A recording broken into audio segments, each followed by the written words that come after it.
Continuando con el tema de los sistemas de determinación del impuesto sobre la renta y complementarios, los cuales corresponden a los siguientes: sistema ordinario, sistema cedular, sistema de renta presuntiva, sistema o método de comparación patrimonial. Nos ocuparemos en este video de la explicación sobre el sistema de renta presuntiva.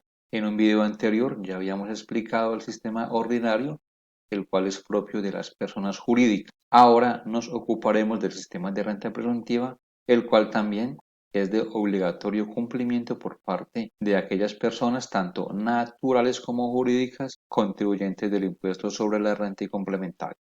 Veamos de qué se trata este sistema. Damos alcance a los artículos 188 y 189 del Estatuto Tributario, los cuales dicen lo siguiente. Primero miremos lo que dice el artículo 189.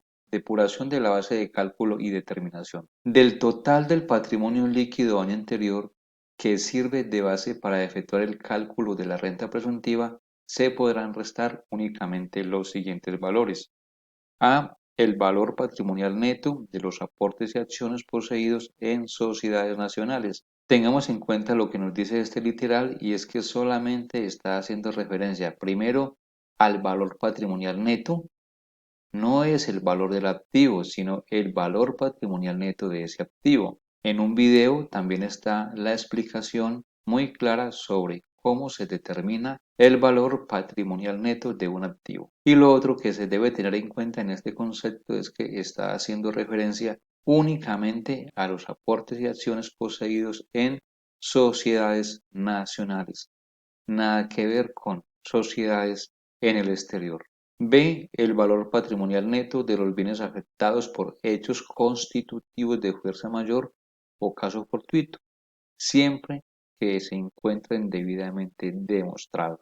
Si, por ejemplo, un agricultor tenía su cultivo y por consecuencias del clima el cultivo se le inundó, entonces esta persona tendrá que dirigirse ante la autoridad competente y así poder obtener la evidencia, la certificación de que su cultivo, de que su patrimonio fue afectado por fenómenos de la naturaleza, por ejemplo. Igual se está refiriendo al valor patrimonial neto. No es el valor del activo, es el valor patrimonial neto de esos activos. C. El valor patrimonial neto de los bienes vinculados a empresas en periodo improductivo.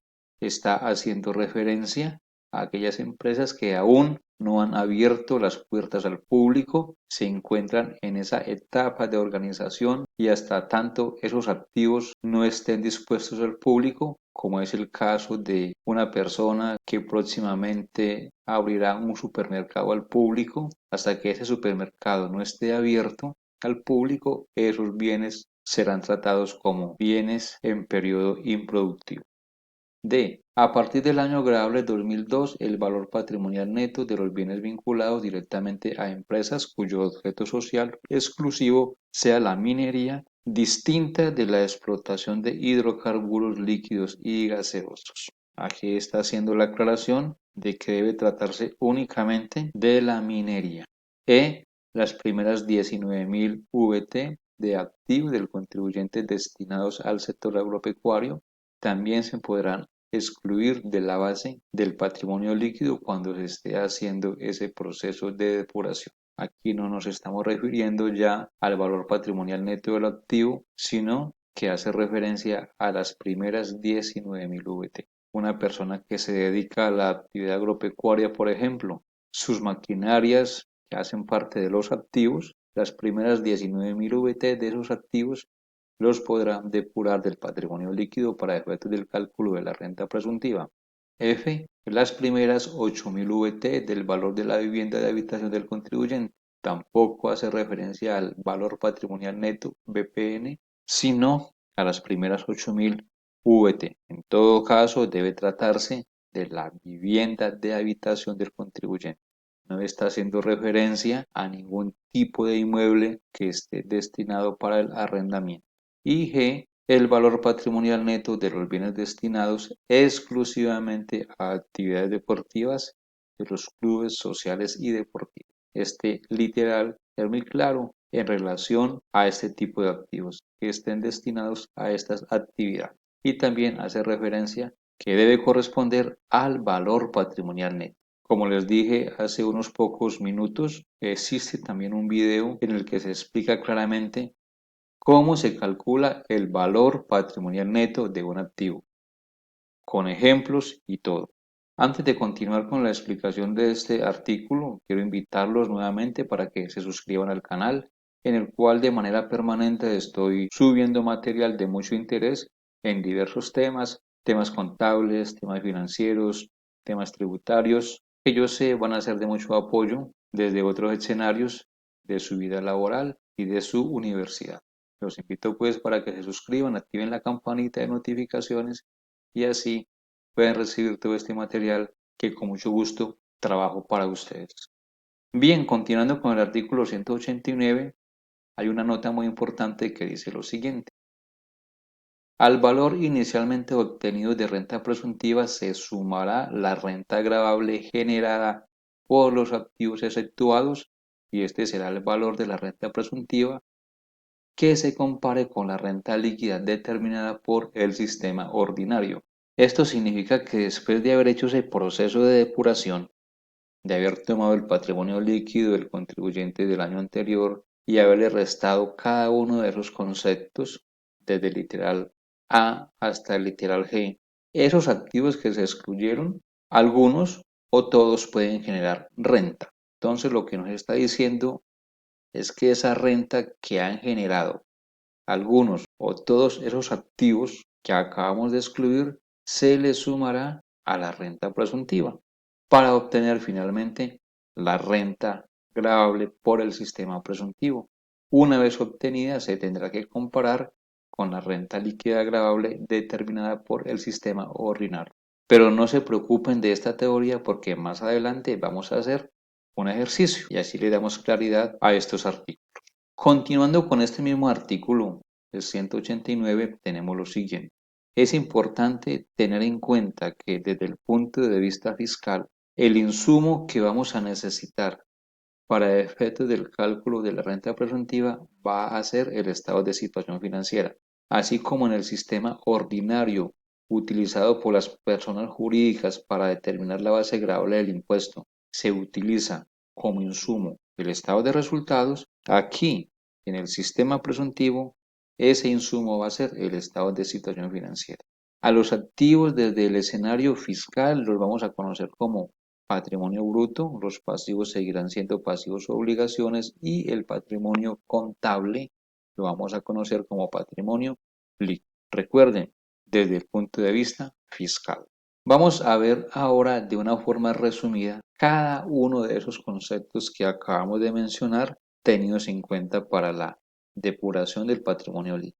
Determinación de la base de la renta presuntiva de la declaración del impuesto sobre la renta del año 2020. ¿Qué se va a tener en cuenta? El patrimonio líquido del año anterior, o sea, el año 2019. Esto significa que si una persona, ya sea natural o sea jurídica, va a calcular la renta presuntiva, debe tomar como base el patrimonio líquido del año inmediatamente anterior. Declaración 2020, información 2020, pero patrimonio líquido sí del año 2019.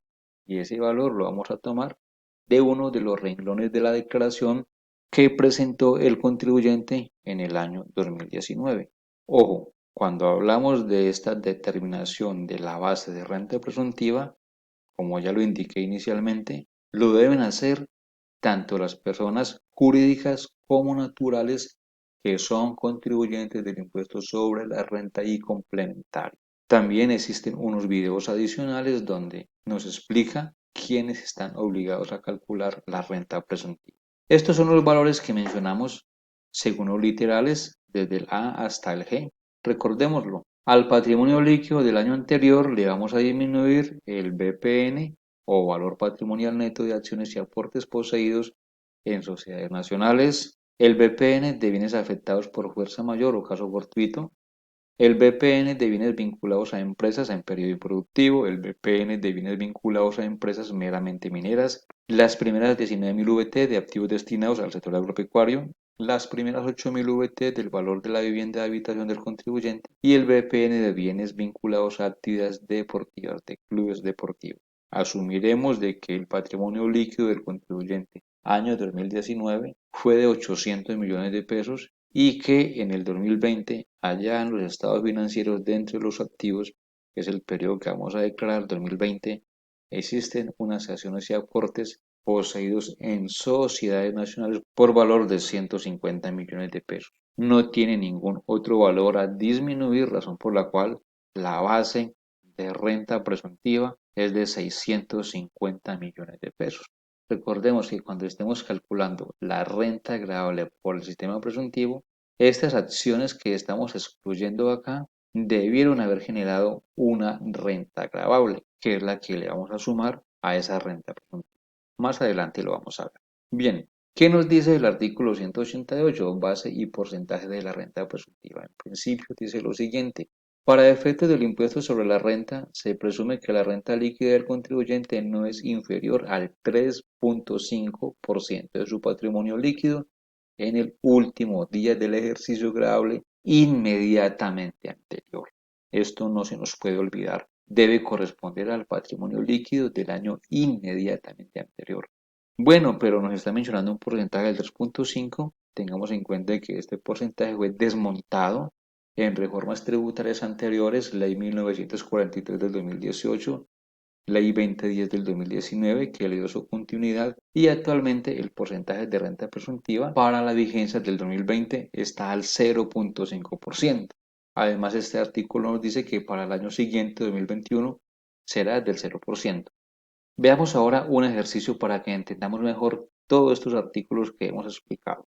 Ya habíamos identificado en una tabla anterior de que la base de renta presuntiva es igual a 650 millones de pesos. Recuerden, 800 millones de pesos, patrimonio líquido año anterior, menos 150 millones de pesos. BPN de las acciones y aportes poseídos en sociedades nacionales nos dio una base de renta presuntiva de 650 millones de pesos, al cual le aplicamos la tarifa vigente de renta presuntiva, nos da 3.250.000 y lo que les había mencionado. Esos activos que se excluyeron en el proceso de depuración del patrimonio líquido correspondiente a inversiones en sociedades nacionales nos generaron unos dividendos grabados por 5 millones de pesos. Esos 5 millones de pesos tendrán que sumársele a la renta presuntiva inicialmente calculada, que es lo que nos dice el artículo 189 en su parte final. Recuerden la lectura de este artículo. Aquí nos está diciendo qué es lo que se debe hacer con esa parte grabada que generaron los activos efectuados. ¿Y cuáles fueron los activos efectuados? Estos 150 millones, pero corresponden al BPN, o sea que el valor del activo es diferente. Aquí tenemos el valor del activo y aquí está el BPN que estamos disminuyendo en ese proceso de depuración. Bien, sumamos los 5 millones de pesos que generaron las inversiones y así obtenemos una renta presuntiva definitiva, 8.250.000 pesos. Esta renta presuntiva inicialmente calculada tendrá su respectivo renglón en el formulario. Para este año, en el formulario 110, estará ubicada en el renglón 76. Pero recuerde que aquellas personas, tanto jurídicas como naturales, que son contribuyentes del impuesto sobre la renta y complementarios, aparte de tener que calcular la base gravable por el sistema de renta presuntiva, también lo deben hacer por el sistema ordinario. O sea que ya tenemos un procedimiento por el sistema ordinario, el cual nos dio una renta líquida o renta líquida agregable de 344.000 pesos. En esta parte tenemos el que acabamos de calcular por el sistema presuntivo y también lo que nos dice el artículo 189, tendrán que compararse las dos bases. En este caso, se debe establecer la mayor, la cual corresponde a aquella calculada por el sistema presuntivo, 8.250.000 frente a una renta líquida agregable por el ordinario de 344.000 pesos. Además, cada uno de ellos pues tendrá también un espacio en el formulario como lo habíamos indicado ahora. El del sistema ordinario estará en el renglón 72, que podrá ser igual también al 75 o que pueda ser igual también al 79 si no existe ningún valor por restar en compensaciones, rentas exentas o por sumar en rentas gravables. Bien, una vez que se tienen estos dos valores, como ya se los mencioné, deberá elegirse entre el mayor de los dos. En este caso, el mayor es aquella base calculada por el sistema de renta presuntiva. Y será sobre esta que se determinará la liquidación privada del impuesto. Bueno, esto es todo. Espero que haya sido de su completo interés. Nos vemos en un próximo video.